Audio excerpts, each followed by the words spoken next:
கர்த்தருடைய பரிசுத்த நாமத்துக்கே மகிமை உண்டாவதாக. இன்றைக்கி கூட யாத்திராகமம் 19வது அதிகாரத்தை பார்க்க போகிறோம். இந்த அதிகாரத்தில் இஸ்ரவேல் புத்திரர்லாம் என்ன பண்ணாங்கன்னா, எகிப்து தேசத்துலேருந்து அவங்க கிளம்பிட்டு சீனாய் வனாந்திரத்தில் வந்து சேர்றாங்க. அடுத்ததாக என்ன பண்ணுறாங்க, ரெவிதீமில் வந்து பிரயாணம் பண்ணி சீனாய் வனாந்திரத்துக்கு வராங்க. அந்த வனாந்திரத்தில் பாளையம் இறங்குறாங்க. அப்போ மோசே வந்து என்ன பண்ணுறாங்கன்னா, தேவன் இடத்துக்கு ஏறி போகிறாரு.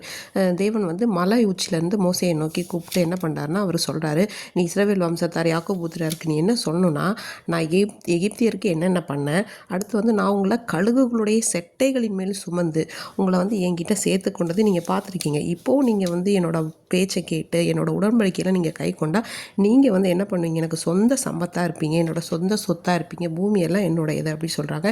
நீங்கள் எனக்கு ஆசாரிய ராஜ்யமும் பரிசுத்த ஜாதியுமாக இருப்பீங்க அப்படின்னு சொல்லிட்டு இந்த வார்த்தையெல்லாம் நீ வந்து இஸ்ரவேல் புத்திரரோட சொல்லுன்னு சொல்கிறாங்க. மோசே வந்து என்ன பண்ணுறாரு, மூப்பரெல்லாம் கூப்பிட்டு இதெல்லாம் சொல்கிறாரு. அதுக்கு உடனே ஜனங்கள் சொல்கிறாங்க, கர்த்தர் வந்து சொன்ன எல்லாத்தையும் நான் என்ன பண்ணுவேன், நான் வந்து கேட்பேன் அப்படின்னு சொல்கிறாங்க. அப்போ கர்த்தர் வந்து மோசையை நோக்கி திரும்ப சொல்கிறாரு, நான் உங்ககிட்ட பேசும்போது ஜனங்கள் வந்து கேட்டால் அதை உன்னை வந்து நம்பணும் அப்படிங்கிறதுக்காக நான் என்ன பண்ணுவேன்னா, கார் மேகத்தில் நான் வருவேன் அப்படின்னு சொல்கிறாங்க.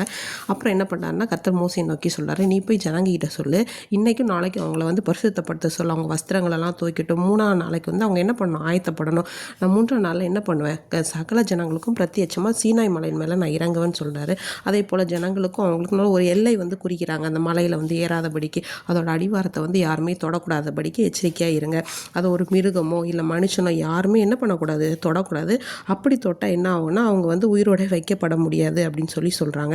இப்போது எக்காலம் வந்து துணிக்கும் போது மலையின் அடிவாரத்தில் அவங்க வரணும்னு மோசே வந்து என்ன பண்ணார், மலையிலேருந்து இறங்கி வந்து தேவன் அவங்களுக்கு சொல்கிறது எல்லாத்தையும் சொல்லணும். நீங்கள் உங்களை பரிசுத்தப்படுத்தணும், உங்கள் வஸ்திரங்களை துவைக்கணும், நீங்கள் சுத்தமாக இருக்கணும், 3ஆம் நாளுக்கு ஆயத்தப்பட்டுருங்க அப்படின்னு சொல்கிறாங்க. 3ஆம் நாள் வந்துச்சு. விடிய காலத்தில் பார்த்தோன்னா இடி முழக்கங்கள், மின்னல்கள், மலையில் பார்த்தா ஒரு பெரிய கார்மேகம், பலத்த சத்தம், அப்படி எல்லாமே வருது.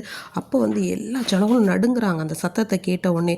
அப்போது அதுக்கப்புறம் அவங்க அந்த மலையின் அடிவாரத்தில் வந்து என்ன பண்ணுறாங்கன்னா நிற்கிறாங்க. மோசே வந்து தேவனுக்கு நேரம் எதிர்கொண்டு போகிறார். கர்த்தர் வந்து அந்த மலையின் மேலே இறங்கும்போது அது ஒரு புகைக்காடாக இருந்தது அப்படின்னு சொல்லியிருக்காங்க.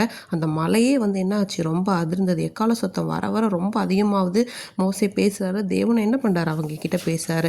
கர்த்தர் வந்து அந்த கொடுமுடியில் இறங்கினதை மோசையை கூப்பிட்டு என்ன பண்ணுறாருன்னா பேசுகிறாங்க. கர்த்தர் வந்து மோசையை பார்த்து சொல்கிறாரு, ஜனங்கள் வந்து அந்த எல்லையை தாண்டி வராதபடிக்கு அவங்கள போய் எச்சரின்னு சொல்கிறாரு. கர்த்தரோட சமூகத்தில் வருகிற எல்லா ஆசாரியர்களும் என்ன பண்ணணும், அப்படி தான் அவங்கள பரிசுத்தம் பண்ணிக்கொள்ளணும், உங்களோட எல்லை சுற்றி பரிசுத்தப்படுத்துங்க அப்படின்னு சொல்லிட்டு தேவன் சொன்னதை மறுபடியும் ஜனங்களுக்கு சொல்கிறார். கர்த்தர் வந்து இப்போ மோசையை பார்த்து சொல்கிறாங்க, நீ இறங்கி போயிட்டு ஆரோனும் நீ என்கிட்ட வாங்க, ஆசாரியர்களும் ஜனங்களும் வந்து சங்காரம் பண்ணாதபடிக்கு அவங்க எல்லை கடந்து இங்கே வரக்கூடாது அப்படின்னு சொல்கிறாங்க. மறுபடியும் மோசே இறங்கி போயிட்டு சொல்கிறார், இன்றைக்கி கூட கர்த்தர் நம்மளுடைய பழைய வாழ்க்கையிலிருந்து நம்மளை மீட்டு கழுகின் செட்டைகளை போல சுமந்து நம்மை நடத்தி கொண்டு வருகிறார். ஆமீன்.